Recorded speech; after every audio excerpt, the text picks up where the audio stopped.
Ese aplauso para Isabel, esas aportaciones que nos habéis realizado las 3 personas que habéis participado por este espacio, que seguro que serán un aporte que nos ofrezca mucha más información a esta mesa redonda que estamos a punto de celebrar y que versará sobre la movilidad rural, interoperabilidad y conexión con Portugal, porque en un evento de estas características, en un evento que se está celebrando aquí en esta comunidad en la que estamos, es inconcebible hablar de avances, hablar de futuro y hablar de movilidad sin pensar en nuestros vecinos del país luso. Así que ya estoy viendo por aquí prepararse a nuestros siguientes participantes. Por eso le vamos a ir pidiendo que vayan subiendo uno a uno. Vamos a dar paso primero a José Luis González. Hemos tenido la oportunidad de escucharlo en esta primera ponencia hablando de la sostenibilidad, de la movilidad sostenible aquí en la ciudad de Badajoz. Le vamos a pedir al concejal de Transporte Público del Ayuntamiento de la ciudad que nos acoge que vaya pasando. Él también, por cierto, va a ser el moderador de esta mesa. Tiene ya seguro preparadas una batería de preguntas. Muchas de ellas seguramente hayan salido algunas de IDAE porque tienen mucho que ver también con ese plan de movilidad que has presentado.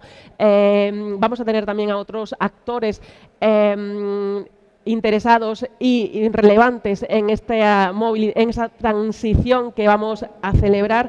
Así que, como ya veo a otros preparados por allí, Arturo Pérez, Arturo Pérez no lo localizo, sí lo localizo. Arturo Pérez es general de la Asociación Empresarial para el Desarrollo del Impulso de la Movilidad Eléctrica. Por favor, va tomando asiento. También tenemos con nosotros a Alexandre Videira de Movie. ¿Dónde está? No está microfonado, pero lo vamos a tener en un segundito. Le vamos a dejar ahí este hueco para nosotros. La voz, vamos también a tener a Juan Manuel Moya, es de la Asociación de Usuarios del Vehículo Eléctrico, que también vamos a recibir en un momento, pero quien ya sí que puede subir con nosotros es Ángel García, director general de Aspremetal, la Asociación de Empresarios del Metal de Extremadura. Y bueno, ha sido el que ha intervenido en la ronda de preguntas. Perfecto.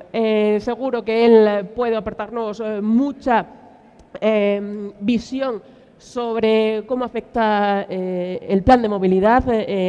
Aquí en Extremadura representan, entre otros, a los concesionarios de automóviles de aquí de Extremadura, en una de esas 5 ramas que lo componen. Y ¿a quién tengo ya? A Alexandre Videira, venga, vamos. De la empresa, recordamos, Movie, ya lo tenemos por aquí llegando. Y a Patricia Mora, de Innogestiona. Bienvenidas, vayan pasando, se van sentando. ¿Estamos todos? No, me falta uno, ¿verdad? Juan, por el momento, si quieres ir haciendo tú la introducción, mientras que recibimos a Juan Manuel Moya, te cedo el testigo. Bueno, nada, buenas tardes a todos de nuevo. En esta ocasión me han elegido para moderar esta mesa redonda que va a culminar el interesante bloque de movilidad sostenible que estamos desarrollando en esta primera jornada de Expoenergea. Gracias de nuevo a la organización por contar conmigo. Vale. Esta mesa redonda se llama Movilidad Rural, Interoperabilidad y Conexión con Portugal. Sin duda, por nuestra localización, Extremadura, con su gran población rural y la cercanía con nuestro vecino Portugal, es el marco idóneo para poner encima de la mesa este tema. Y para ello me acompañan 5 expertos de ambos países que paso a presentar. Antes de que continúes, le vamos a dar la bienvenida, a Juan Manuel Moya, Gracias. De la Asociación de Usuarios del Vehículo Eléctrico. Ahora sí, muy bien, todo tuyo. Gracias. Pues nada, bueno, el primer ponente es Arturo Pérez, que es director general de EDIVE, la Asociación Empresarial para el Desarrollo e Impulso de la Movilidad Eléctrica, una agrupación de empresas innovadoras que aglutina a toda la cadena de valor del vehículo eléctrico. Bienvenido a Badajoz, Arturo. Gracias. También nos acompaña Alexandre Videira, gerente de Movie, una red de estaciones de carga para vehículos eléctricos en Portugal y que cuenta con más de 5.500 estaciones de carga de acceso público en todo el país vecinos. Bienvenido a Badajoz, Alexandre. Muchas gracias. Contamos igualmente con Juan Manuel Moya, que es el delegado en Badajoz de AV, la Asociación de Usuarios de Vehículos Eléctricos, que busca promover el desarrollo del vehículo eléctrico y proteger y defender los derechos e intereses de los usuarios de los mismos. Bienvenido, José Manuel.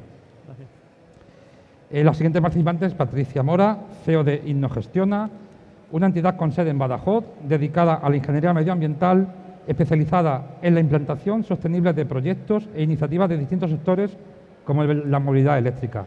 Bienvenida, Patricia. Y cerrando el elenco tenemos a Ángel García, director gerente de Aspremetal, la Asociación Regional de Empresas del Metal de Extremadura, que representa a los concesionarios de vehículos. Bienvenido, Ángel. Buenas tardes. Bueno, y sin más, vamos a empezar a entrar en materia. Empezamos contigo, Arturo. Muy bien. ¿Vale? ¿Cómo valora el desarrollo de la movilidad eléctrica en España, en especial en el ámbito de las infraestructuras de recarga? ¿Y cómo valora el desarrollo del mercado portugués frente al español? Bueno, yo creo que ya lo ha avanzado un poco Isabel del Olmo. Tenemos un despliegue de infraestructuras de recarga en España suficiente, sobredimensionado para el parque actual de vehículos eléctricos que tenemos. Esto además lo digo como usuario de vehículo eléctrico, que soy propietario. Me he venido desde Madrid, obviamente, en vehículo eléctrico, como hago a menudo cuando vengo aquí o cuando voy a Portugal. Y además en el navegador cada vez era un chorreo de infraestructuras de recarga de 20, 50, 100, 300, 350 kilovatios constantemente a lo largo del camino.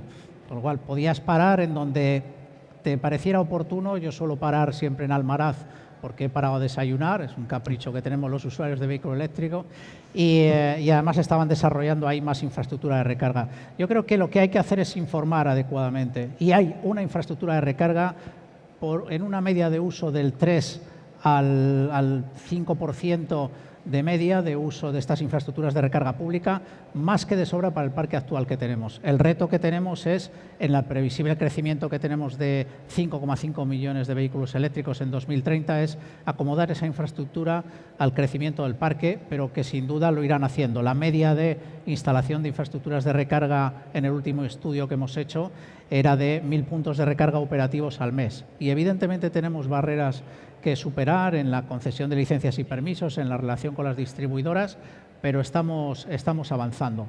Si nos vamos a Portugal, Portugal es un mercado que, bueno, tiene otra tipología de mercado, es un mercado que, bueno, con un despliegue de infraestructuras que han hecho, y además con el sistema que explicará ahora Alexandre, pues lo han podido resolver de una manera muy eficiente, pero vamos, estamos hablando de dos territorios muy distintos. No quisiera entrar mucho en Portugal porque para eso tenemos al compañero que nos va a ilustrar. La parte que ellos han desarrollado muy bien es la de la interoperabilidad, pero yo puedo decir hoy en día, y además hoy lo podéis ver, la gente siempre habla de aplicaciones, qué difícil es todo, etcétera. Bueno, pues miren, la información ya cada vez más está integrada en los navegadores. Tú marcas quiero irme a Badajoz y te sale toda una ristra de infraestructuras de recarga disponibles. Llegas y verdaderamente casi muchos tienen ya la experiencia de plug and charge. Es decir, que verdaderamente estamos en otro escenario de evolución que no es el que la gente que no usa vehículos eléctricos día a día parece tener, ¿no? Muy bien, muchas gracias. ¿No se escucha? ¿Sí se escucha? Vale, perdón, no me escuchaba yo. Alexandre, pasamos contigo. ¿Cómo va la movilidad eléctrica en Portugal? Sabemos que tienen un modelo de interoperabilidad propio. ¿Será posible llegar a España? ¿Tiene sentido? Vale, en primer lugar, empezando por agradecer la invitación para estar aquí. Bueno, yo voy a hablar un poquito el portuñol porque, bueno, yo soy el único que no habla castellano, embora haya nacido muy cerca de aquí, a 50 kilómetros, pero bueno, el portuñol es el idioma de la raya. Bueno, en Portugal nosotros hemos empezado con un modelo un poquito diferente que tenía como objetivo garantizar la interoperabilidad entre todas las redes de carga, de puntos de carga, y garantizar que cualquier utilizador llegase a un punto de carga y pudiera siempre cargar su coche. Entonces, la idea, todas las redes de carga en Portugal están conectadas en una única red para que yo pueda, con una tarjeta, una aplicación, lo que sea, cargar en todo el país. Como Arturo decía, aquí en España se están organizando ya muchos operadores, conectándose entre ellos para que esa interoperabilidad sea también una realidad. Yo pienso que ya es aquí también en España, importa aumentar la dimensión de las redes que están conectadas, y eso lo hicimos en Portugal desde el inicio, y obviamente que estamos trabajando con los operadores de puntos de carga para que esta interoperabilidad sea una realidad también aquí en España y entre Portugal y de España. Portugal, en términos de electromovilidad, está yendo relativamente bien. En los últimos meses, las ventas de coches eléctricos en Portugal representan una cota de cerca de 40%, en que los vehículos 100% eléctricos van en el 27% de cota de mercado. O sea, es un número muy impresionante, y tenemos una infraestructura de carga que da soporte al crecimiento del número de coches. Pero, bueno, estamos aún hablando de números muy pequeños. O sea, en el parque de vehículos en Portugal estamos hablando de 3,2%, o sea, es muy poco en este momento, pero tenemos una margen muy grande de crecimiento, pero la adopción está creciendo muchísimo. Y lo que interesa en este momento, me parece, es, como Artur también lo decía, es garantizar la información para los usuarios. Garantizar que las personas tengan conciencia que Portugal y España también tienen una red de carga que es suficiente para los desplazamientos que tengan que hacer en el país. Eso es lo más importante, y garantizar las conexiones, la interoperabilidad entre las varias redes. Muy bien, muchas gracias.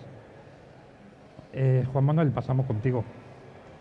¿Cuáles son los principales desafíos que enfrenta la expansión de la infraestructura de carga en áreas rurales, que en Extremadura tenemos unas cuantas, y qué medidas se podrían implementar para asegurar su rentabilidad y accesibilidad? Pues me agrada una diapositiva que ha puesto Isabel. Bueno, lo primero, dar las gracias a la Agencia Extremeña de Energía y al Clúster de la Energía por la invitación. Como decía, me ha agradado una diapositiva que ha puesto Isabel, en la que se veía España llena de puntitos de recarga, pero había un par de calvas. Una calva estaba desde Mérida hasta Madrid, Ciudad Real. Por ahí hay una calva bastante grande, y esas son zonas rurales. ¿Por qué no tenemos puntos de recarga ahí? Pues sencillamente porque no son rentables, ni van a ser rentables en un futuro próximo. Entonces, ¿cómo fomentamos la idea es movilidad rural? ¿Cómo fomentamos la movilidad rural? Pues uno de los medios es, como ha hecho Diputación de Badajoz, poniendo un punto de recarga para que sea visible en cada pueblo de Extremadura. Y entonces eso ha fomentado, pues, tanto la movilidad en venta de vehículos como la infraestructura de recarga en ese sentido. ¿Y cómo podemos mejorarla? Pues seguir incentivando el que se ponga un punto de recarga en una zona rural, en una zona de paso, y no ponerlos aunque la ley europea ahora nos obliga cada 50 kilómetros, pero también debería tener en cuenta las capacidades de los pueblos que tenemos en algunos sitios. Debería tener un factor multiplicador para unas ayudas de una determinada potencia de puntos de recarga en esos pueblos, para fomentar la movilidad en esos pueblos, que además es fundamental. Se han hecho actuaciones, por ejemplo, Nissan puso en un pueblo, ¿tú te acuerdas, Arturo, dónde era? ¿Cuál? No. Lo que hizo Nissan cediendo un par de coches a sanitarios. Bueno, eso lo hizo en Madrid, por ejemplo, también lo han cedido. En Madrid sí, también sí, lo ha hecho. Pensaba creo que era en Salamanca, Valladolid o por ahí lo hizo, y ha tenido un éxito brutal. Los médicos rurales se mueven en coche eléctrico, pero claro, necesitan la infraestructura de recarga. Entonces, pues yo creo que con esos medios se podía fomentar la movilidad rural. Muy bien, muchas gracias. Patricia, ¿cómo ves la situación actual y futura de la movilidad sostenible en Extremadura? Bueno, se me oye bien, ¿verdad?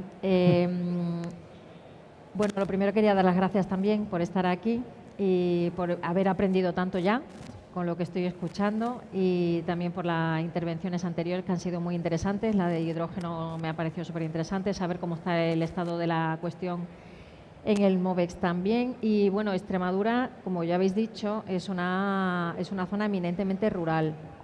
Entonces, la movilidad rural pues es una problemática que no somos los únicos que tenemos, pero que la tenemos.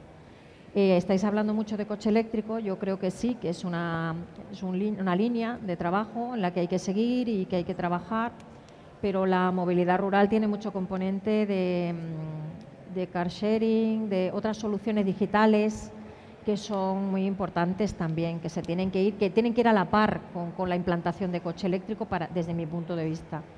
Y luego Extremadura es un sitio como cualquier otro en España, donde la gente vive en edificios y esos edificios tienen que permitir que uno pueda tener un coche eléctrico. O sea, la implantación de la que estábamos hablando pues es una implantación muy bajita de la cuota de vehículo eléctrico, pero cuando tú hablas con la gente, dices que me da miedo no llegar a Vitoria, me da miedo dónde cargo el coche, en casa, dónde el vecino, cómo voy a hacer esto. Entonces, hay muchas barreras que no son tecnológicas en absoluto, que sí requieren entiendo yo, un trabajo importante de ruptura de la situación actual, con innovación, con ideas, con mucha valentía política a veces.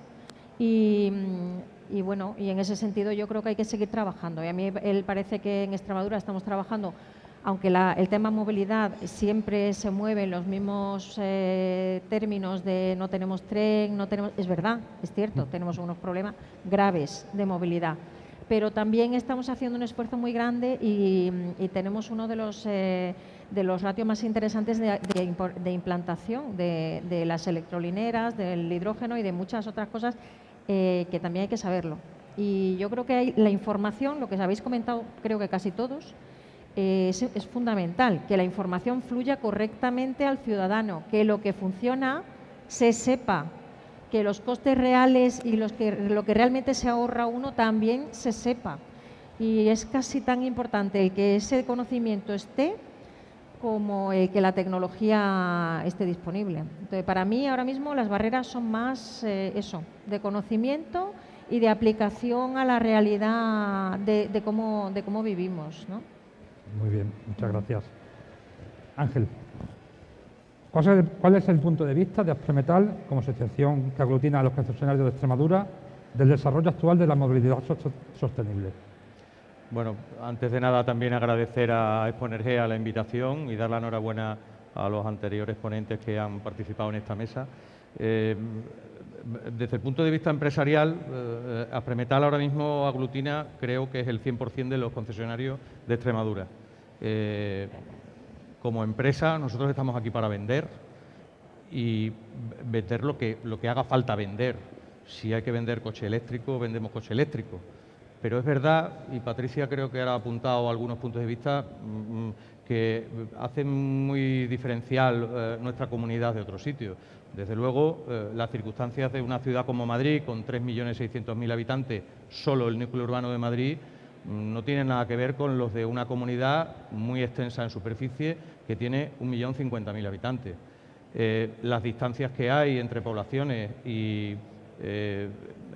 la movilidad que se establece entre esas pequeñas poblaciones y núcleos importantes como Badajoz, Mérida o Cáceres hacen que a lo mejor esa magnífica situación de los puntos de recarga, que yo considero que, por ejemplo, en Extremadura está muy concentrada en lo que es la A5 y la A66, hace que, como comentabas tú antes, Juanma, en núcleos de población más pequeños pues no se lleve a cabo. Y, lógicamente, eso al usuario también le recorta. Hemos comentado en muchas ocasiones que la diferencia de precio entre el vehículo de combustión y el vehículo eléctrico ha sido un hándicap. Afortunadamente, hoy día esa diferencia de precios se está solventando bastante. Pero, sin embargo, el coche eléctrico el puro eléctrico sigue estando en una cuota de mercado ahora mismo, o de parque igual, está estancado en el 5% y no hay una mejora sustancial. Yo creo que nos tenemos que plantear qué problema está ocurriendo con el vehículo eléctrico para realmente darle un impulso. El plan MOVES, desde luego los fondos se están agotando, no digo que no, pero es verdad que depende de cada comunidad, está resultando muy costoso a los usuarios el poder acceder a esa ayuda, el poder tramitarla de una forma diligente o rápida y que al final el usuario vea que efectivamente esas ayudas están sirviendo de algo en un tiempo prudencial, que no tengas tú que adelantar el dinero para que dentro de 24 meses te llegue un reúse o te llegue el dinero, ¿no? Entonces, nosotros como asociación que aglutina a las empresas entendemos que hay que potenciar otras cosas que no son solamente el vehículo eléctrico. Hablamos de que hay otras fuentes de energía. Ha estado antes aquí Golendus hablándonos del tema del hidrógeno. Entendemos que desde las antiguas Euro 3 a la actual Euro 6 o a la Euro 7 que se está estudiando su modificación para dentro de poco tiempo, la diferencia de consumo, de emisiones de CO2, de partículas por millón, etcétera, etcétera, ya suponen un ahorro importante y una descarbonización bastante importante como para tener que fijarnos unos plazos tan sumamente cortos para intentar que todo sea eléctrico. A mí me ha hecho, por ejemplo, curioso el tema que comentaba antes Gema de Golendus. Este año, siempre pongo un poco el mismo ejemplo que todos conocemos, el vehículo oficial de la Olimpiada de París ha sido un vehículo 100% de hidrógeno, un Toyota, ¿vale? Desgraciadamente en España todavía no hemos apostado del todo por eso. La última reforma del PNIEC ya empieza a hablar un poquito más de otro tipo de fuentes de combustible, no solo para la movilidad, también para temas de térmicas, etcétera. Y yo creo que eso es fundamental, que al final abramos un poquito el abanico, que todos tenemos claro que los combustibles fósiles tendrán su fin, que no queramos que sea mañana, porque, y por último, y con esto termino esta pregunta que me hacía José Luis, el tema es que la capacidad económica de todo el mundo no es la misma. Muchas veces cuando recibimos una normativa a nivel europeo nos creemos que el punto de contaminación o el punto de situación económica de los habitantes de Berlín o de París es el mismo que los de Peraleda del Saucejo, con todo mi cariño, aquí en la provincia de Badajoz, ¿no? Entonces, yo creo que hay que hacer una normativa, pero cuidado, hay que ser flexibles y pensar en todos los aspectos de todos los posibles usuarios de la movilidad. Muy bien, muchas gracias, Ángel. José Luis, con respecto a lo que está comentando Ángel, esto es una muestra más de que hace falta mucha información.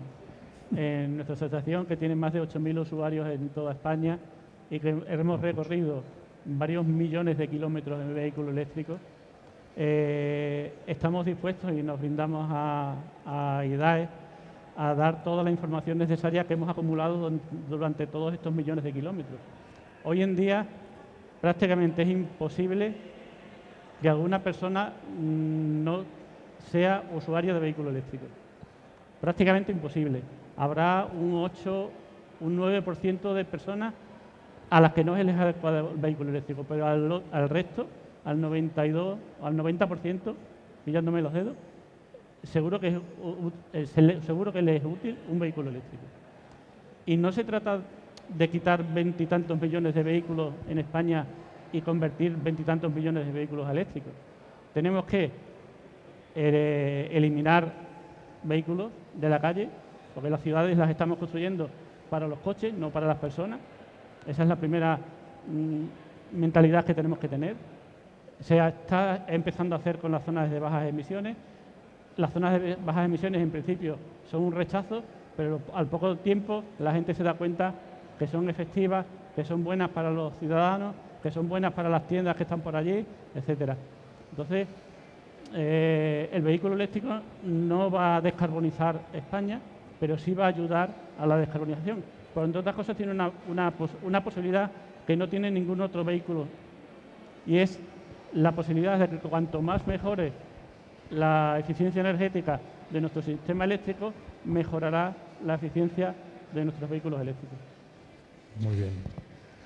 Yo, para hacer un pequeño resumen de lo que habéis comentado este primer bloque, la primera tanda de preguntas, me quedo con la parte de que, evidentemente, el vehículo eléctrico no funciona, no tiene la misma utilidad dependiendo de qué zona se viva. No, está claro que no es lo mismo vivir en una zona urbana que en una zona rural, que hace falta también mucha información y a lo mejor desmitificar un poco el sistema de vehículo eléctrico, que mucha gente tiene a lo mejor unos hándicaps predeterminados que no son así a día de hoy, y que está claro que al final, si no se da esa oportunidad también a las zonas rurales de que el vehículo eléctrico llegue, por mucho que los grandes corredores que atraviesan el país tengan sus puntos de recarga y sus opciones, no te puedes salir de esas zonas. O sea, al final no llegas a todos los sitios.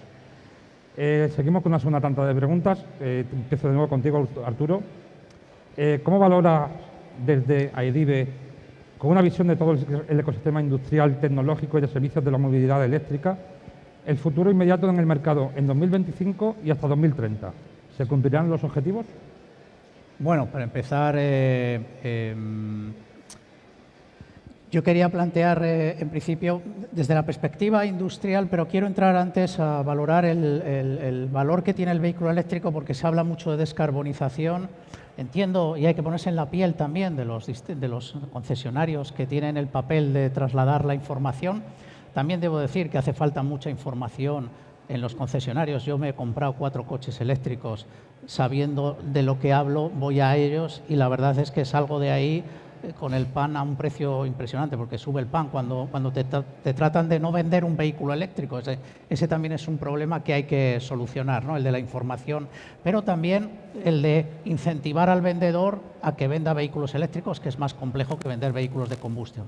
Pues yo creo que nos tenemos que poner en la piel de todos. Y en el precio, hoy en día vehículos a precios que tenemos en la Feria de Madrid, pero que son para toda España, rondando los 10.000 euros. Quiero decir que hay una gama, claro que hay vehículos caros y hay vehículos también menos caros y más asequibles. Hay que valorar el TCO, porque el usuario hasta ahora se compra no el vehículo que necesita, sino el vehículo que quiere. Por eso muchos llevamos SUV para ir por la ciudad. Si lleváramos el vehículo que necesitamos, a lo mejor compraríamos otro tipo de vehículos y no lo hacemos. En Portugal es un mercado más de negocio, B2B, y entonces ahí son empresas, el TCO, el coste total de la operación, lo analizan y les sale en positivo, pero el ciudadano es una compra emocional, no valora eso, ahora sí lo empieza a valorar. Y yo me he comprado 4 y te puedo asegurar que desde 2012 y tal llevo ahorrando con vehículos eléctricos, aunque el precio de compra sea mayor. Bueno, dicho esto, rápidamente, a nivel industrial, en España tenemos fabricación de toda clase de vehículos eléctricos de 4, 2 y más ruedas. Tenemos fabricación de componentes. El Renault 5 famoso eléctrico está hecho con componentes de Gestam, empresa 100% española, pero es un solo ejemplo de muchas cosas. Fabricamos infraestructuras de recarga, puntos de recarga, centros de transformación. Tenemos una industria de segunda vida de baterías muy interesante para el almacenamiento energético. Tenemos una industria minera potencial aquí en esta región, con 2 minas que debemos de explotar, porque España es un país minero. Parece que es que da, uy, qué vergüenza, que no podemos decir que somos mineros. Pues somos mineros. Y lo que tenemos que hacer es una minería sostenible que se puede hacer. Y eso se puede hacer porque tenemos una ley de minas del 73 estupenda, que además te dice, termine usted el terreno cuando haya terminado, mejor de lo que lo ha dejado. Entonces, tenemos una oportunidad muy importante industrial y además tenemos que ser conscientes de que en España lo que fabricamos en automoción exportamos más del 90% a mercados que ya están diciendo que en 2035 se termina la comercialización. Entonces, o hacemos esa transformación, o yo no sé a quién le vamos a vender los vehículos o le vamos a vender en el mercado. Por lo tanto, debemos tener en consideración ese concepto, ¿no? Y únicamente es el vehículo eléctrico, además de movilidad sostenible, es eficiencia energética. Es el único vehículo que habla con el sistema eléctrico para impulsar renovables, generación distribuida y almacenamiento energético. Yo cuando hablo de sostenibilidad o oigo hablar de sostenibilidad y descarbonización, parece que es lo único que hay en este tema, pero es que en España somos muy dependientes de los combustibles fósiles a unos precios desorbitados, pero somos capaces de generar nuestra energía para alimentar edificación, industria y movilidad. Y o hacemos eso y cogemos la oportunidad, o perderemos una oportunidad de competitividad, empleo y resiliencia como país importantísima. Muchas gracias, Arturo. Alexandre, ¿qué falta hacer para acelerar el desarrollo de la movilidad sostenible en España y en Portugal? Bueno, esa es una cuestión muy interesante, pero bueno, yo te diría que una de las puntos esenciales es la cuestión de la información. O sea, Isabel mostraba en su presentación que se está desarrollando ya aquí en España el mapa de los puntos de carga y que va a ser un mapa que muy rápidamente va a estar en tiempo real, o sea, con información dinámica. Bueno, nosotros en Portugal lo tenemos desde el inicio y eso me parece que es algo que es muy importante para el usuario de saber, tener la información de dónde están los puntos de carga, de si están disponibles, si no están disponibles, si hay alguien cargando o no.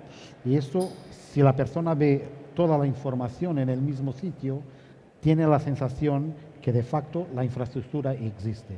Como decía Arturo, si miramos a la infraestructura toda, la información existe. Esa es una cuestión.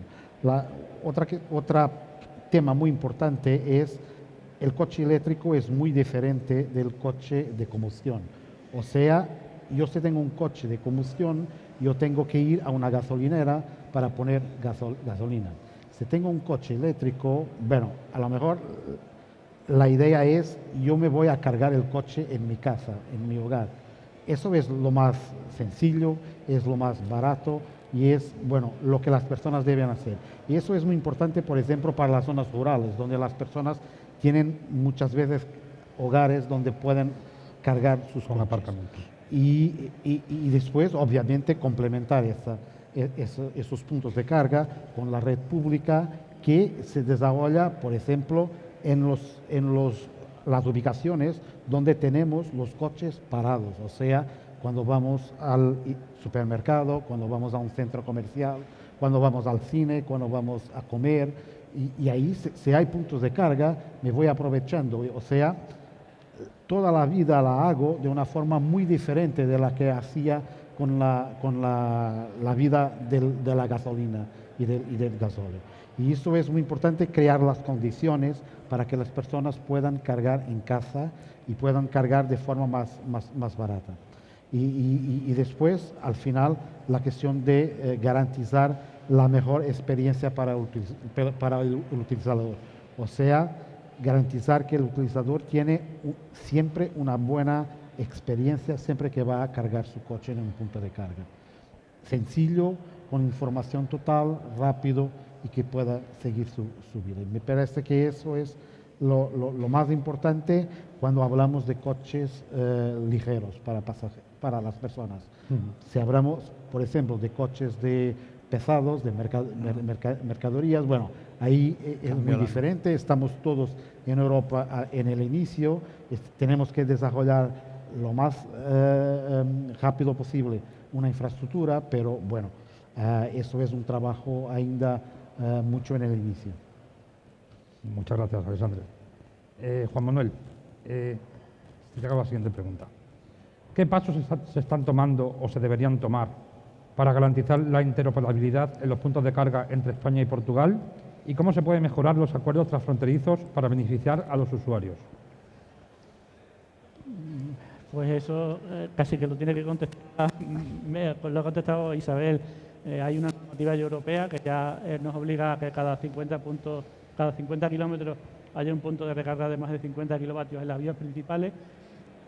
La interoperabilidad es cuestión de que quieran las empresas, porque, por ejemplo, Badajoz tiene una interoperabilidad hecha con Portugal, desde una pequeña aplicación de la Diputación de Badajoz puedes cargar en toda Portugal, es completamente interoperable. Entonces es cuestión de que dos personas se pongan de acuerdo. Cuando uno lo quiere, dos no riñen. Si uno no quiere interoperar, pues es imposible interoperar. Entonces es cuestión de que se pongan de acuerdo, en este caso Movier con IDAE, y se pongan de acuerdo y hagan un plano genérico de toda la península ibérica. Que no estaría mal que se extendiese al resto de Europa y haya un plano general de toda la infraestructura de toda Europa, porque al final, yo se lo digo muchas veces en las charlas que damos en la asociación, Portugal, los compañeros, los utilizadores portugueses no tienen más remedio que pasar por España. Si España no está preparada por el vehículo eléctrico, Portugal nos chillará, y nos chillará en Europa, que es donde puede chillarnos. Entonces, hay que adecuar España para que sea un lugar de paso. Es un lugar, además, España es un lugar de muchísimo turismo. También hay muchísimo turismo que baja desde el norte de Europa en vehículos eléctricos por toda la cornisa del Mediterráneo. Entonces, es fundamental que seamos interoperables porque facilitaremos ese trasiego de personas. Pero es importante que se sepa que esa interoperabilidad existe, ¿eh? Yo he viajado a Portugal, yo utilizo Mio, o utilizas Thunder, o utilizas Tile, lo utilizas en España y en Portugal. O sea, que no digamos que no hay, que parece que cruzamos la frontera y no hay nada. No, yo no digo que no haya. Precisamente lo que estaba poniendo como ejemplo es que la hay. Claro. La hay que cuando dos operadores se quieren poner de acuerdo, se ponen de acuerdo rápido. Obvio. Entonces, lo que hay que hacer es fomentar que más operadores se sumen a una bolsa común. Muy bien, muchas gracias. Patricia, ¿cómo afecta la movilidad a un desarrollo rural equitativo en el contexto actual del reto demográfico? Pues mucho, obviamente, como sabemos perfectamente. Totalmente. Se ha estado estudiando, se está preparando, espero que salga en breve, el Plan Extremeño de Movilidad Sostenible por parte de la Junta de Extremadura, en el que hemos participado como empresa, como ingeniería, y se ha hecho un estudio importantísimo de datos de movilidad real para no basarse en suposiciones, digamos, intuiciones, ¿no? Entonces hay una analítica de datos enorme que se han utilizado datos móviles de personas para saber qué efectivamente está pasando en la movilidad en Extremadura. Pero ¿qué ocurre cuando estamos hablando de pequeñas poblaciones que están muy rurales, muy desconectadas? Pues que tanto la población joven como la población mayor que no pueda tener acceso a un vehículo propio, prácticamente tiene lo que llamamos pobreza móvil. Ya se está generando ese concepto, que es un problema para acceder al trabajo, un problema para acceder al servicio de salud, un problema directamente un problema vital. Hay un problema puede suponer incluso pues un problema grave vital. Entonces es una realidad, o sea, la movilidad tiene que replantearse.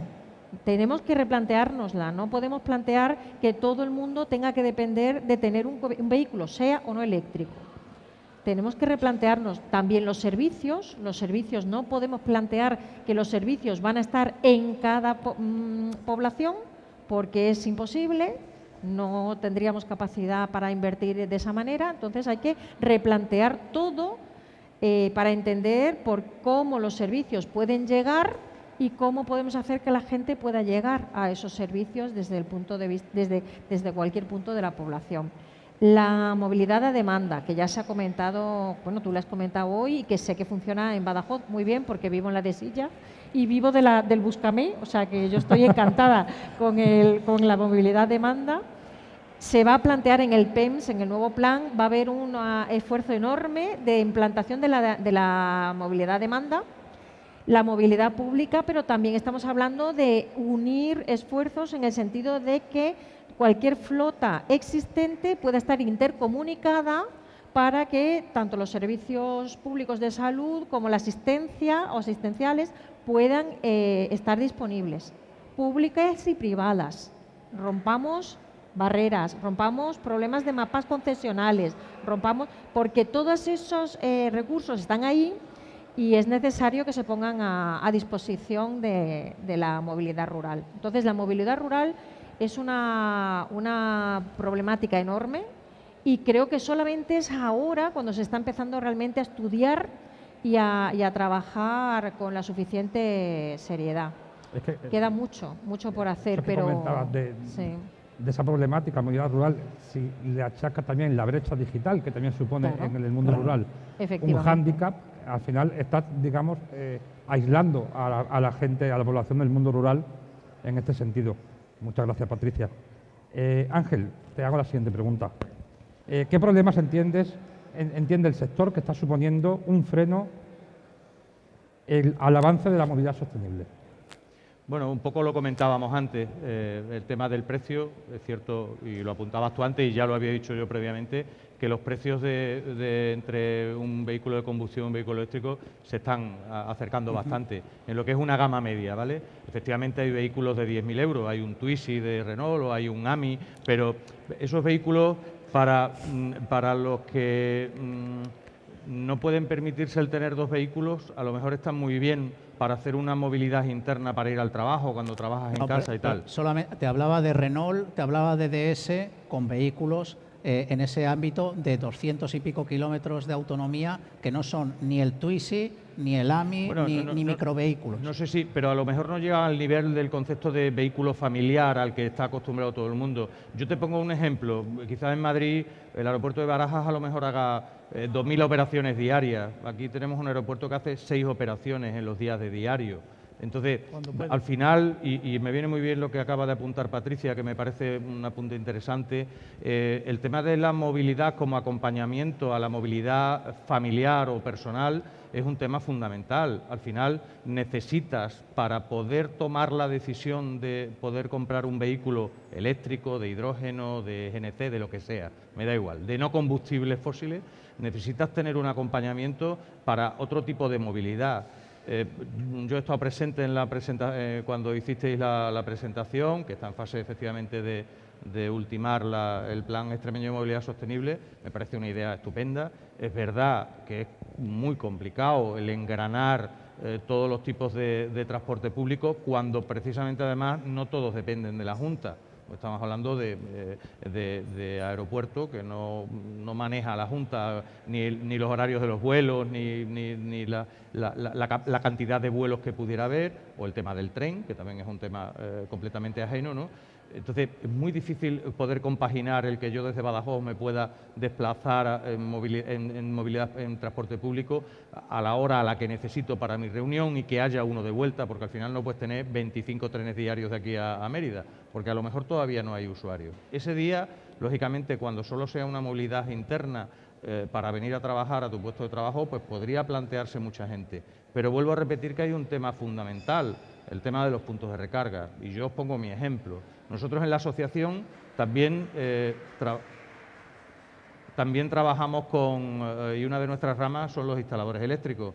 Tenemos contacto habitual con Endesa, con Iberdrola. Los propios dirigentes, por ejemplo, de Iberdrola, hace 15 días nos decían: nuestras redes están saturadas, nosotros no podemos dar ahora mismo más puntos de suministro, por ejemplo, para temas de autoconsumo o, por ejemplo, para temas de puntos de recarga, porque nosotros nos movemos con planes quinquenales, eso Isabel probablemente lo conozca mucho mejor que yo. Ellos se mueven por planes de previsiones de potencia a 5 años, y esos planes de previsiones de potencia, ahora que afortunadamente en Extremadura están entrando planes industriales y previsiones de proyectos industriales que necesitan una gran capacidad eléctrica, hacen que se estén rehusando peticiones de acceso a la red que impiden otros suministros industriales o otras solicitudes de suministros industriales o de puntos de recarga nuevos, porque la red está saturada, está al 100% de la potencia para la que se diseñaron. Entonces, yo creo que al final, hombre, yo puedo ser de Alconchel y saber que en Olivenza tengo 10 puntos de recarga, pero me gustaría en mi pueblo contar con puntos de recarga suficientes, no solo para hoy, sino pensando, y porque me va a dar esa tranquilidad que pasado mañana, cuando todos los vehículos sean eléctricos, si al final son todos eléctricos, me va a dar esa seguridad el comprarme el vehículo cuando yo vea que al final tengo una infraestructura de puntos de recarga suficiente, o que yo considere como usuario que de momento sea suficiente. Juanma me corregirá, en muchos puntos de Extremadura, o por lo menos de la provincia de Badajoz, hubo una administración que montó un montón de puntos de recarga en casi todas las poblaciones. Muchos de ellos ya no funcionan. ¿Por qué? Porque se montó el punto, pero no se planificó un mantenimiento o no se subvencionó ese mantenimiento. Aquello se ha estropeado y allí se ha quedado como un monumento al futuro eléctrico, pero están ahí y eso no le da seguridad al usuario que tiene que tomar la decisión de comprar un vehículo. Es un poco el resumen que yo hago en cuanto a lo que para mí son los problemas fundamentales. Insisto, el del precio se está reduciendo, el tema de los puntos de recarga entiendo que es muy importante y el tema de cómo enfocar las ayudas también. Si realmente el Estado, el Gobierno español, entiende que el vehículo eléctrico es lo más importante que ahora mismo debe potenciarse para la movilidad, yo lo que haría no sería hacer un plan MOVES y entregar algo que me va a venir a 12 meses o a 24. Descontémoslo en factura del IVA. Hagamos una reducción de IVA, porque si la leche paga un IVA reducido, algo que consideramos muy importante, en vez de pagar un 21, que pague un 4. Al final, en un vehículo de 40 o 50.000 euros vamos a estar dando el mismo importe que se está solicitando en una ayuda del IDAE, por ejemplo, ahora. Muchas gracias. No sé cómo vamos de tiempo, si nos queda tiempo para... ¿Puedo hacer un comentario? Sí, por supuesto, claro. Creo que has dado la clave en muchas cosas. Yo me aventuro, teniendo aquí a Isabel, pero yo me aventuro desde la asociación a plantear las ayudas que se han estado dando hasta ahora para las MOVES, los MOVELE, todos los nombres que han ido teniendo, MOVEA, etcétera, han sido planes un poco incentivadores para poder prender la mecha de este mercado. Yo creo que ahora, con el objetivo que tenemos a 2030 de 5,5 millones de vehículos eléctricos, lo que implica tener que matricular teóricamente el orden de 700.000 vehículos eléctricos cada año de aquí a 2030, las ayudas se estarán planteando desde el Gobierno desde otra perspectiva diferente a un plan MOVES, sino más basadas en conceptos fiscales, como pasa en Portugal, que sean incentivadores realmente directas y que pasarán a otro plano, ¿no? Yo creo que va a haber esa evolución. Y estoy de acuerdo contigo y hay, o sea, quiero decir, igual que en la combustión no está todo resuelto, porque yo he visto gente que se ha quedado tirado de Sevilla a Cádiz con un vehículo de combustión. Entonces decimos que la combustión en un siglo no está resuelta. No, digamos que hay huecos siempre, o hay situaciones en las que hay gente que se queda tirada. En la movilidad eléctrica no está todo resuelto al 100% y hay esos retos, pero sí te digo que yo, desde el primer coche que me compré eléctrico, que tenía que cargar todos los días, hasta el que tengo ahora, yo antes lo tenía que cargar todos los días en mi punto de carga, ahora yo no uso mi punto de carga, lo uso a lo mejor un mes y medio, cada mes y medio lo uso una vez. Y tal. O sea, quiero decir, con los vehículos actuales y las autonomías actuales que tienen, te puedes manejar realmente con la carga de oportunidad que te encuentras por ahí. Quiero decir, a la hora de vender hoy el vehículo, no se puede argumentar ya hoy, oiga, si no tiene usted un punto de recarga aquí a la vuelta de su esquina, no puede tener coche eléctrico, porque es que, por experiencia, te puedo decir que eso no sucede. Entonces, hombre, bueno, también buscamos un poco la comodidad del usuario, me refiero. Sí, claro, Yo vivo en el centro de Badajoz, si para venir a recargar mi vehículo me tengo que venir al polígono industrial o a este punto de recarga que hay aquí en Ifeba, hombre, pues verá, me gustaría también tener y disponer de las mismas oportunidades que tengo, por ejemplo, para el tema de una gasolinera convencional, disponer. Mira, nosotros tenemos la asociación en un barrio, en el Parque San Fernando, que los que sois de aquí conoceréis, donde hay muchos edificios que no tienen garaje. Esos vecinos que van a tener que hacer el día que realmente todos tengamos que tener un vehículo eléctrico. Entiendo que debe haber puntos de recarga públicos también, claro, en la zona, ¿no? Y en las barriadas. Es que me estás poniendo un escenario a mí cuando me plantean estas cosas, me dicen, ¿y si mañana son todos los vehículos eléctricos? Digo, bueno, pues con la misma varita mágica te pongo yo todas las infraestructuras de recarga. Eso ojalá. No va a pasar mañana. Y, como ha dicho bien Alexandre, es que el vehículo eléctrico no es como el de combustión. Tú tienes que ir a una estación de servicio en combustión. Tú en eléctrico te vas al súper y cargas. Yo ahora me voy a ir a un hotel porque duermo aquí, pero tengo la mala costumbre de no vivir mal y pegarme 800 kilómetros en un día, y tengo puntos de carga que lo voy a dejar ahí cargando por la noche y por la mañana saldré con una carga además básicamente regalada. Con lo cual, hay mucha carga de oportunidad en esta ciudad y en este entorno suficiente para poder moverte y tal. Y te puedo garantizar que lo que pasa es que hay que variar el concepto de venta de un vehículo eléctrico respecto a la combustión. Claro, tienes que enseñarle a un usuario que es 1 kilovatio hora frente a lo que es, oye, 1 litro de gasolina y tal, ¿no? Para eso tienes que saber cómo vender el tema.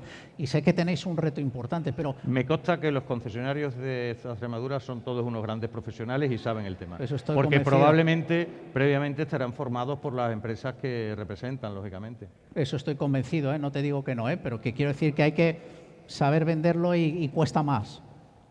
Sí, apuntando un poco lo que decía Arturo y lo que decía Ángel, Ángel, tú no necesitas puntos de recarga en tu pueblo, los necesitas al pueblo donde vas. Bueno, claro. Tengo que salir con algo de carga, ¿no? Sí, bueno, pero lo fundamental es que llegues al punto... Sí, tú me has entendido lo que yo quería Sí, decir, sí, no me lo perfectamente. cambies. Me refiero, si yo al final en Alconchel, que es el pueblo que he puesto como ejemplo, no tengo ningún punto de recarga y para cargar mi vehículo me tengo que venir a Olivenza, pues hombre, triste gracia, es lo único. Sí, pero- Porque no me va a dar confianza ahora que tengo que cambiar de vehículo Pero- para decidirme por un eléctrico. Pero ¿Vale? yo creo que no tienes la confianza ahora porque nunca has tenido un eléctrico. En el momento, No, en el momento que lo pruebes, No desconfío de la tecnología, quitando vídeos y noticias que no me vienen Sí. al caso. Insisto, que yo al final represento, en este caso, a una asociación que representa una actividad empresarial y esa actividad empresarial lo que quiere es vender y está deseando vender eléctrico. Pero Cuidado, pa- que no se nos olvide, los pero para- concesionarios pero están para deseando ven- vender vehículos pero eléctricos. para vender hay que informar. Sí, hombre, me consta que Es se uno de los informa. puntos claves de la exposición Sí, de lo ha Isabel. comentado antes Informar. Isabel. Y para informar, qué mejor que apoyarte de 8.000 usuarios de vehículos eléctricos. Yo te brindo la asociación para que hagamos charlas, hagamos jornadas, hagamos encuentros. El viernes tenemos aquí un encuentro, vamos a meter una docena de coches aquí en la entrada del este, para que la gente los visualice, para que la gente sepa que es un coche más, no es o cojo uno o cojo el otro o cojo el otro, no, es uno más y tú eliges. Pruébalo y si te convence, da el paso.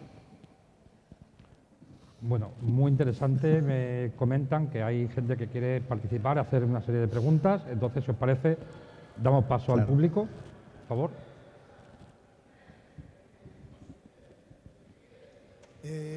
Buenas tardes. Soy Fernando Martínez. Tengo una empresa de instalaciones eléctricas. Estoy en Aspremetal como asociado. ¿Concebiríamos hoy en día, si lo vamos al símil de la construcción, empezar a montar una urbanización montando primero los edificios y después pensamos en las infraestructuras? Yo recuerdo Valdepasilla. Valdepasilla empezó con dos edificios, de los cuales yo hice la instalación eléctrica de esos dos edificios. Donde está el Palomo, el bar El Palomo, esos fueron los dos primeros edificios, donde no había ni urbanización. Hoy en día eso es inconcebible. Primero hay que crear la urbanización, hay que dotarla de servicios, hay que dotarla de unas instalaciones eléctricas, hay que dotarla. Y después empezamos a construir. Por lo mismo digo con los vehículos. Primero vamos a dotar de infraestructura y después pensamos en el vehículo eléctrico. Soy un mero... fui muy pionero en el tema de la fotovoltaica. Creo mucho en las nuevas tecnologías, pero veo... No, no se te oye, no se te oye. La pila.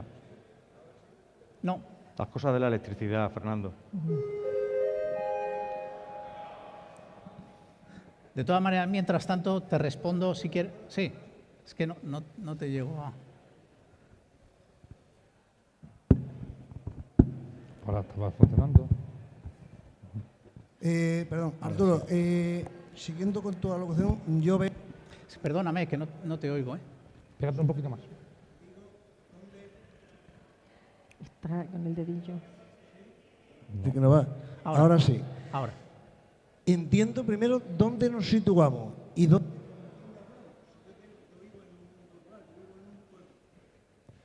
No sé qué está pasando.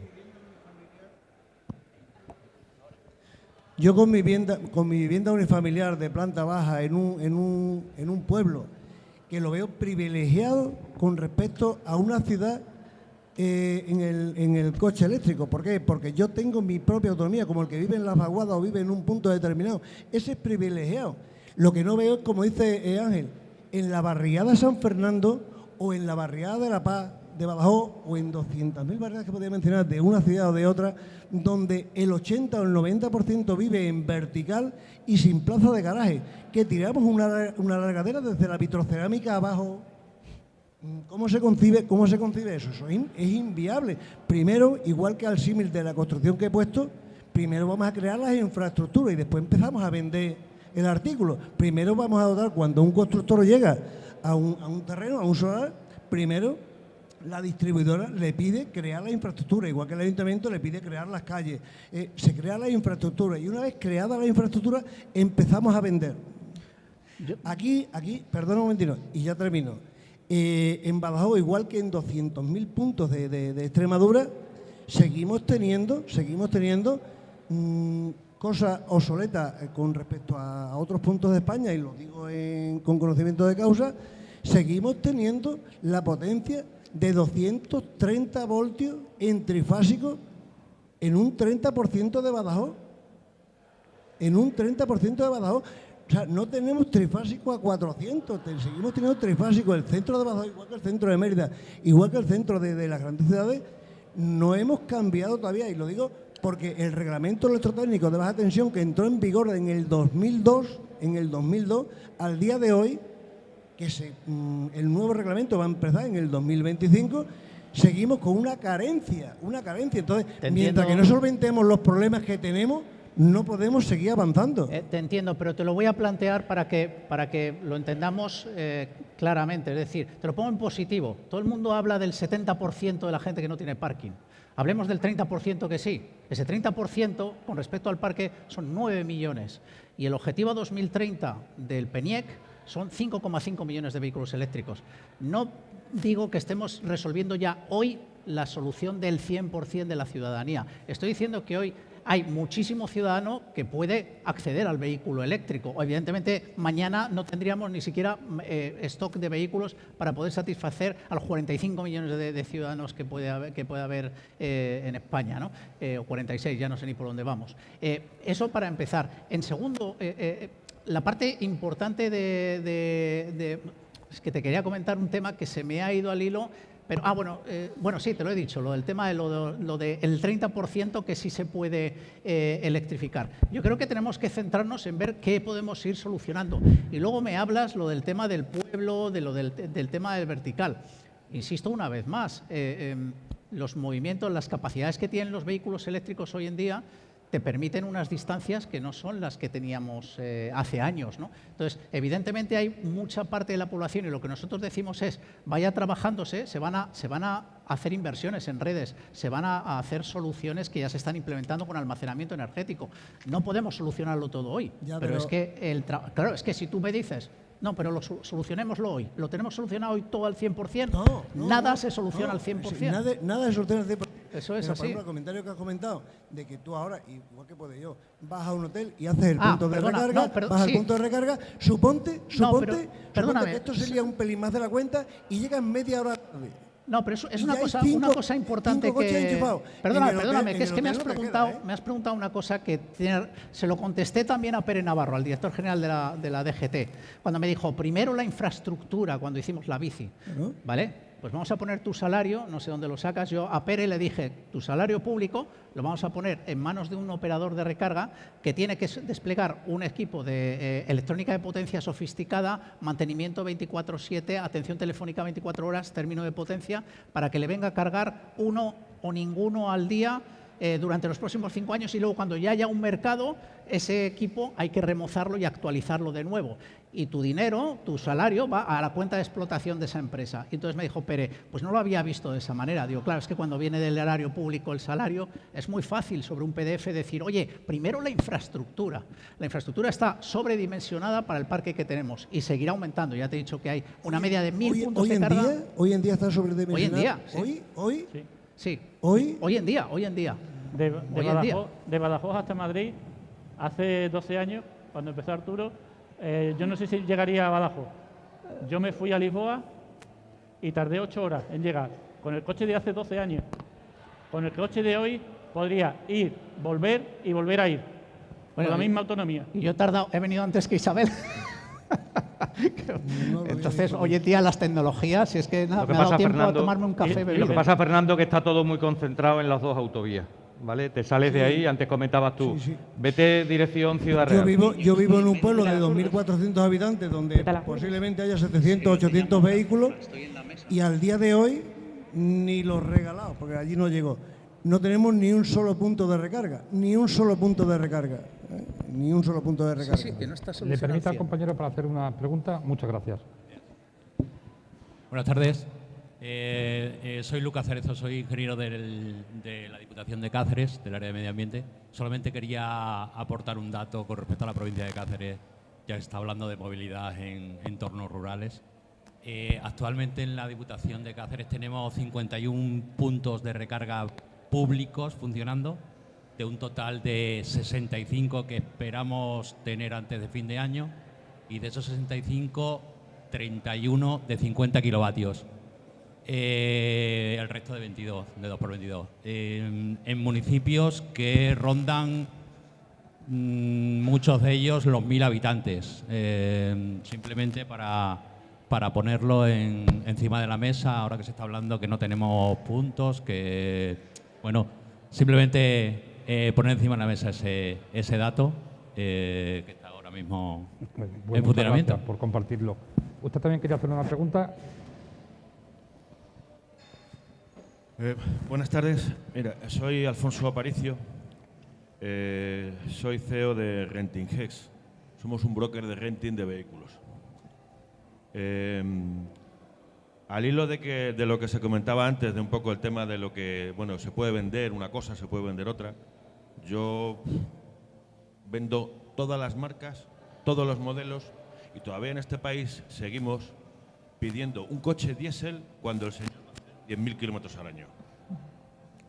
¿Esto qué quiere decir? Que muchas veces el mercado, lo que hablabais antes, trata de vender un producto determinado cuando incluso es totalmente distinto de lo que se pretende. Yo muchas veces digo, quiero un coche pequeño porque vivo en Esplugas de Llobregat y lo quiero diésel. ¿Cuántos kilómetros va a hacer usted? Si llega a 5.000 al año, pero lo quiero diésel. Digo, ¿pero para qué lo quiere diésel? Una estupidez. Una estupidez. Entonces, ¿qué es lo que vamos? ¿Qué es lo que estamos viendo? El tema del vehículo eléctrico, lo que habéis hablado ahora básicamente, yo bueno, pues pruebo todo tipo de coches eléctricos. La estructura de carga que hay en la red, y coges el Electromaps y hay miles de puntos de carga, miles de puntos, ¿vale? Es infinitamente mayor que lo que era hace cuando empezó un poco el vehículo eléctrico a funcionar. El renting es una opción importante de cara a ir un poco entrando en el mundo del vehículo. Lo único que pasa es que todavía las operadoras tienen un problema, que es el valor residual. El valor residual de ese vehículo a la finalización de la operación. Es decir, todo el mundo sabe lo que vale un Renault Clio al cabo de 5 años con 250 kilómetros, pero no sabemos a lo mejor el valor residual de un Zoe con los mismos kilómetros al cabo de 5 años. Quiere decir que todavía cuesta mucho en la mente del españolito medio entrar en el mercado del vehículo eléctrico porque piensa que se va a quedar tirado. Es decir, a mí me ha pasado que yendo un día de Plasencia a Trujillo, me quedé sin gasolina en Villarreal de San Carlos y tuve que ir a llamar al gasolinero a su casa con un coche de combustión. Llamarle a su casa y que me quiera, porque si no me tenía que quedar a dormir. Entonces, eso me ha pasado a mí, ¿eh? Pues gracias por el testimonio, porque... Con eso te digo todo. No en Cádiz, aquí, ¿sabes? Y también me ha pasado que me he quedado 2 horas con un eléctrico a la Roca de la Sierra cargando, probándolo también, las dos cosas. Pero que bueno, que hay un poco de desinformación en cuanto a lo que es un poco el tema de eléctrico, y sobre todo los nuevos vehículos eléctricos que ahora están un poquito con el tema de aranceles a China, MG, BYD, etcétera. Sí. Ahora mismo, el tema de aranceles están ahí un poquito en el aire, porque nosotros ahora mismo estamos un poco viendo, pero lógicamente las autonomías que están dando ahora los vehículos eléctricos de última generación no tienen nada que ver con lo que se empezó, ¿vale? Mira, una cosa que apuntabas ahora que es interesante, y es lo que decía Patricia, el problema de la movilidad rural, de la que estamos hablando en esta sesión. Mi mujer es de un pueblo de Valdecaballero, tendrá 1000 y poco habitantes, porque va perdiendo habitantes a pasos agigatados. Y la gasolinera, el último fin de semana que nos hemos ido, me da cuenta que la gasolinera cierra los domingos y los sábados a partir de la tarde. Sí, sí, sí. Bueno, con lo cual, yo llego te con digo un un coche de ejemplo. combustión Yo ayer, y no puedo cargar. Ayer fui a entregar un coche a Santo Domingo de la Calzada, en La Rioja. Un surtidor.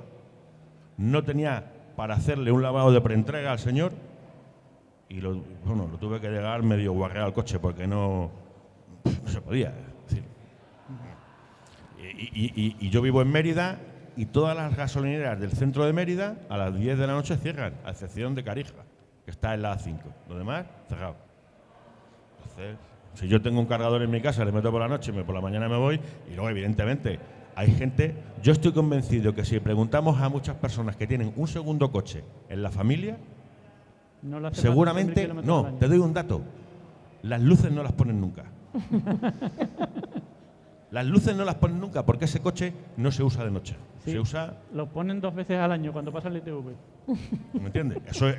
Eso no es decir, no es una locura, ¿eh? Sí, Es decir, sí. no es una locura. Vamos, mi mujer, por ejemplo, a veces dice que ya el último coche que he devuelto de renting lo usaba de día. Y yo he devuelto un coche de combustión con 5 años con 70.000 kilómetros. ¿No me vale un eléctrico para eso? Seguramente sí. Sí, yo creo que el resumen al final es que falta información. Sí. Mucha información. Veraz. Verás. No de cuñado. No, solo quería aclarar una cosa, pero sobre todo porque, aunque estoy de acuerdo, y lo ha dicho Arturo, que más que por ayudas del MOVES 3 habría que ir por tema fiscalidad, pues porque el volumen de expedientes ya hace ingestionable esas ayudas, pero sí que decir que el IVA a la adquisición, efectivamente es lo que muchas veces se dice, oye, pues qué fácil, además Noruega lo hizo. Pero, claro, en la Comisión, en los países que somos Estados miembros de la Unión Europea, sabéis que hay una directiva de IVA y el IVA está armonizado. Y en esa directiva se dice qué productos pueden tener un IVA reducido, pues como el pan o los productos de higiene y tal. ¿Qué ocurre? Que aunque intentamos en la última negociación de la directiva de IVA meter el vehículo eléctrico para que los Estados miembros, oye, ya si querían o no, eso ya es opcional, no se consiguió. Es decir, que ahora mismo, aunque el Gobierno quisiera ponerle un IVA reducido, no puede. De todas formas, se podría hacer una deducción en la declaración de la renta del año siguiente. La desgravación en el IRPF se ya está, sabéis que hay un 15% de reducción, pero solo para particulares. Lo que se podría hacer es ir a lo que hace Portugal, que nos jugamos por eso también, porque ahora mismo sabéis que cuando tienes un vehículo como retribución en especie a nivel de profesional, te puedes desgravar el 50%. Entonces, a lo mejor elevarlo al 100%, o todas las medidas que habéis hecho de fiscalidad dirigida a las empresas, que lo que ha hecho es que las empresas sí que opten, ¿no?, por esos vehículos eléctricos. Eso es fundamental. Pero no, sí, es fundamental. Claro. Pero no el IVA a la adquisición. Ojalá, porque si pudiéramos hacer eso, de golpe había un 21%, ¿sabes?, de ayuda en el precio de adquisición. Isabel, también a lo mejor a las entidades que aporten esa infraestructura. Porque, por ejemplo, los hoteles rurales, las casas rurales podrían tener esa función. Y los restaurantes que están en zonas dispersas, si eso lo tuvieran incentivado de forma sencilla, para ellos podría ser una cosa interesante. Fiscalidad es la solución. Madre mía. Es la solución. Muy bien, pues creo que... Muchísimas gracias por habernos acompañado en esta interesante mesa. Dejamos atrás ya este primer día de Expo Energía, donde hemos conocido datos interesantes sobre el hidrógeno verde, sobre movilidad sostenible. Hemos escuchado esta interesantísima, enhorabuena, mesa de debate sobre la movilidad rural, la movilidad sostenible rural. Y bueno, me consta, nos han chivado por pinganillo, que en las actividades paralelas también han sido muy gratificantes, donde ha habido reuniones, mesas de energías, presentaciones de otras ferias y ayudas públicas, información sobre ayudas públicas al sector energético. Mañana os esperamos de nuevo aquí, en las puertas de la segunda jornada de Expo Energía, donde nosotros en esta zona hablaremos de biocombustible, pero tendremos oportunidad de generar lazos de negocios, lazos comerciales con la presencia de los grupos de BNI Fuerza, BNI Negocios y las misiones comerciales de Extremadura Avante. También entidades como Asinet o FENI Energía, que la veo por ahí enfrente, hablarán de oportunidades de negocio para instaladores eléctricos, para instaladores profesionales en activo. ¿Y por qué decimos en activo? Porque también Aspremetal ofrecerá una charla precisamente para esos los que esperamos sean esos profesionales de futuro para los estudiantes. Además, eso sí, siempre podrán acercarse a los expositores, preguntar, interesarse, cerrar esas futuras visitas, esos futuros negocios. Seguro, esperamos que sea muy productiva. Hasta mañana, nos vemos aquí en IFEBA a partir de las 9:30 de la mañana. Gracias. Gracias. Oye.